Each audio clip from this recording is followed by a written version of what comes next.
Prezados irmãos e irmãs, em nosso Senhor Jesus Cristo, nesta terça-feira da Semana Santa, nós temos o relato da paixão, segundo o evangelista São Marcos. É bastante interessante os detalhes que cada narração da paixão nos mostra. São Marcos não fez parte do grupo dos 12 apóstolos, mas inspirado pelo Espírito Santo, ele escreveu a versão do Evangelho. Ele é contemporâneo de Nosso Senhor, mas não fez parte do grupo dos 12 apóstolos, mas é um dos evangelistas. São Marcos depois foi discípulo do apóstolo São Pedro. E por isso que São Marcos mostra com mais detalhes, com mais clareza, a fragilidade de São Pedro. Com certeza, aquilo que ele ouvia muitas vezes na pregação, São Pedro publicamente chorando a sua culpa, assim como ele ofendeu, traiu publicamente a Nosso Senhor, e publicamente chorava a sua culpa, se lamentava. Mas com certeza, o exemplo da fraqueza, mas do perdão de Pedro, era um grande testemunho também da misericórdia de Nosso Senhor, do perdão de Deus. E com certeza o quanto foi válido, ou seja, com a finalidade da evangelização, São Pedro falar também da sua fragilidade. São Marcos faz notar um primeiro ponto frágil de São Pedro, quando eles estavam lá no Jardim das Oliveiras. E Jesus, depois da última ceia, foi com eles para o Jardim das Oliveiras. E ali três apóstolos ficaram mais perto, São Pedro, São Tiago e São João. E Jesus distanciou-se um pouquinho deles e foi rezar quando Jesus entrou em agonia. Depois ele voltou e encontrou os apóstolos dormindo. E São Marcos faz notar a correção de Jesus sobre Pedro. Simão, dormes? Não pudestes vigiar 1 hora comigo? Jesus falou aos três, mas São Marcos faz notar isso. São Pedro humildemente reconhecia a sua fragilidade. Estava ali dormindo, cochilando, ao invés de estar velando com Nosso Senhor. Não pudestes vigiar 1 hora comigo? Vigiai e orai, para não cairdes em tentação. O espírito está pronto, mas a carne é fraca. O mesmo Pedro que, quando Jesus anunciou que um deles o trairia, prontamente disse: Senhor, mas eu nunca. Ou seja, pode ser que os outros aí, mas eu nunca. E Nosso Senhor o corrigiu, não sabe aquilo que está dizendo, E faz referência profeticamente à sua negação. Antes que o galo cante 2 vezes, 3 vezes me negarás. E naquele momento São Pedro era um coração que amava profundamente a Nosso Senhor, muito verdadeiro, muito sincero, muito claro nas suas intenções, mas frágil, confiante demasiado em si mesmo.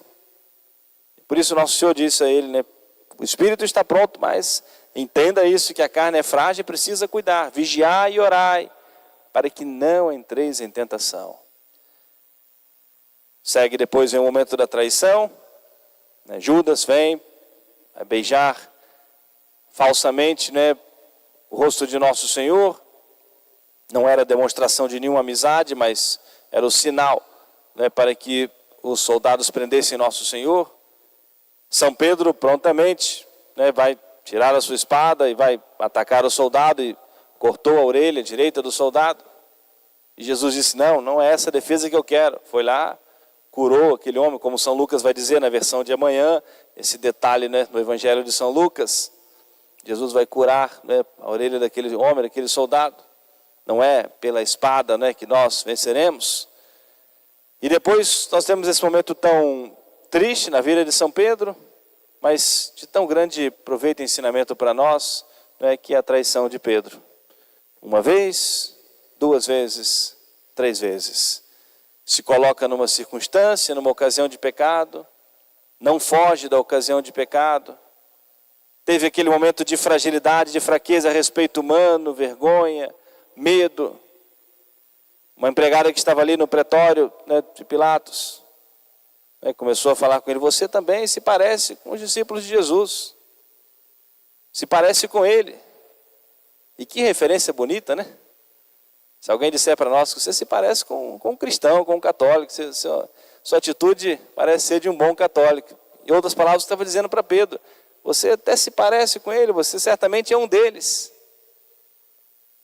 E às vezes, dependendo da circunstância, nós somos movidos um pouco também pelo respeito humano, pela vergonha, e que deveria ser, né, podemos dizer como que algo que muito deveria nos alegrar, alguém nos identificar pelas nossas atitudes realmente como um bom cristão, como um católico, como um discípulo de nosso Senhor.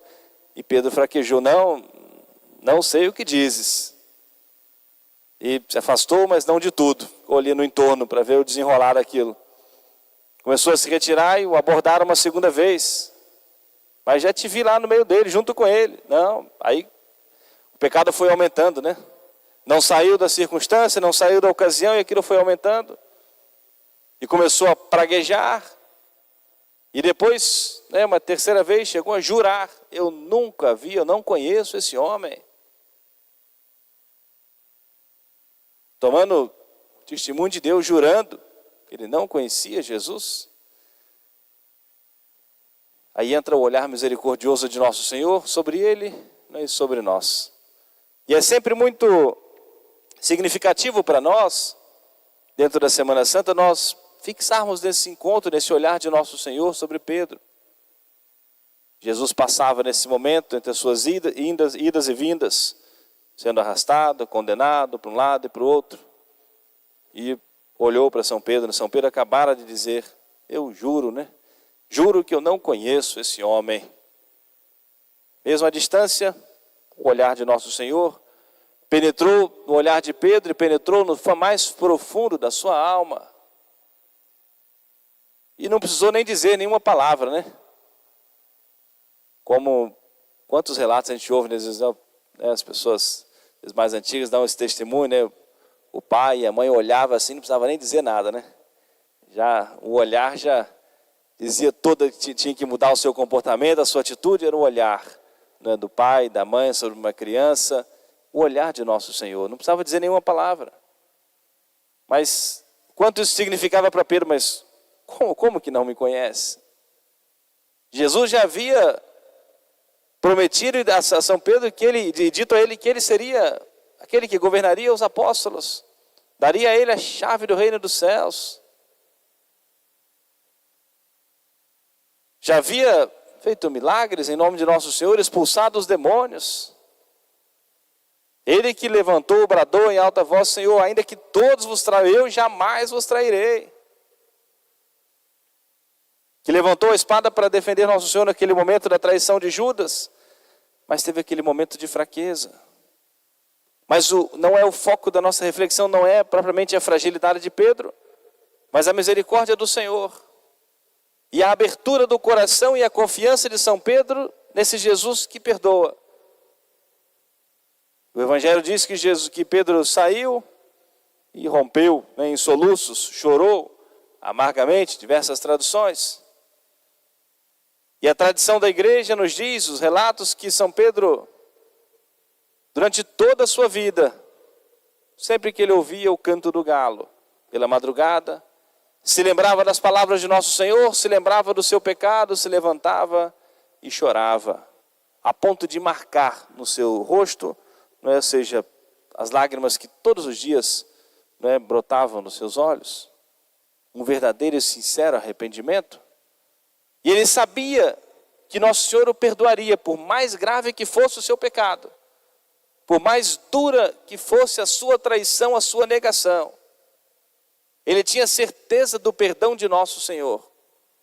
E de fato, depois da ressurreição, nosso Senhor vai encontrá-lo, nem vai tocar, mencionar, tirar dele a autoridade, vai confirmar a autoridade dele sobre os apóstolos. Jesus o escolheu sabendo da sua condição, da natureza frágil, mas deu a ele a autoridade, deu a ele o governo sobre a igreja e sobre os apóstolos.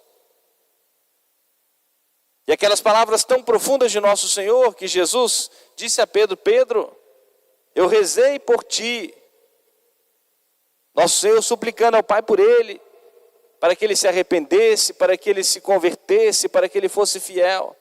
E tu, uma vez convertido, confirma aos teus irmãos na fé. Pediu a ele aquela tríplice declaração de amor: Pedro, tu me amas, apacenta as minhas ovelhas, apacenta os meus cordeiros. E nesse encontro com nosso Senhor, depois da ressurreição, com muita verdade no coração, São Pedro vai dizer para nosso Senhor: vós sabeis tudo, vós sabeis que eu vos amo. E deve ser essa também a nossa oração diante de nosso Senhor, ao examinarmos a nossa consciência para a nossa confissão nessa Semana Santa, reconhecendo a nossa fragilidade, a nossa fraqueza e a nossa maldade no pecado. Mas dizemos para nosso Senhor também com toda essa verdade do coração: Senhor, apesar de toda a maldade, da escolha que eu fiz errada do pecado, vós sabeis que eu vos amo. Quero ser fiel, quero perseverar, preciso, quero, necessito do vosso perdão. A um coração humilde e sinceramente arrependido, Deus nunca nega o seu perdão. Rejeita os orgulhosos e concede a sua graça aos humildes. Queremos apresentar diante de nosso Senhor cheios de nós mesmos? Deus rejeita os orgulhosos e concede a sua graça aos humildes. Judas não acreditou no perdão de Deus, morreu no desespero, atentou contra a sua própria vida e poderia buscar em nosso Senhor também o perdão. Portanto, prezados irmãos e irmãs, vamos nós termos essa grande fé no perdão de Deus, no perdão sacramental, no quanto a confissão restaura em nós a imagem e semelhança de Deus, o quanto nós somos purificados, banhados pelo sangue do Redentor no sacramento da confissão. Cada vez que o sacerdote nos diz: eu te absolvo dos teus pecados em nome do Pai, e do Filho e do Espírito Santo, somos banhados, purificados, tocados pelo sangue redentor de nosso Senhor. E pelos merecimentos da paixão e da morte de Jesus, recebemos o perdão dos nossos pecados, pleno, verdadeiro, transformador de nossas vidas. E é preciso nós acreditarmos no perdão de Deus, buscarmos o perdão de Deus e agradecermos sempre a nosso Senhor, todas as vezes que Ele nos perdoou, que Ele nos perdoa, e pedimos a graça de que nós sejamos fiéis. Supliquemos a intercessão de Nossa Senhora das Dores, nossa mãe, mãe de Jesus, que sobretudo nos proteja cada um de nós, cuide de cada um de nós, para que ao recebermos o perdão de Deus, nós sejamos verdadeiros, sinceros, sobretudo, que nós sejamos perseverantes, fiéis na graça de Deus, perseverantes, fiéis à nossa fé, para um dia gozarmos da felicidade no céu. Amém. Louvado seja nosso Senhor Jesus Cristo. Para sempre seja louvado.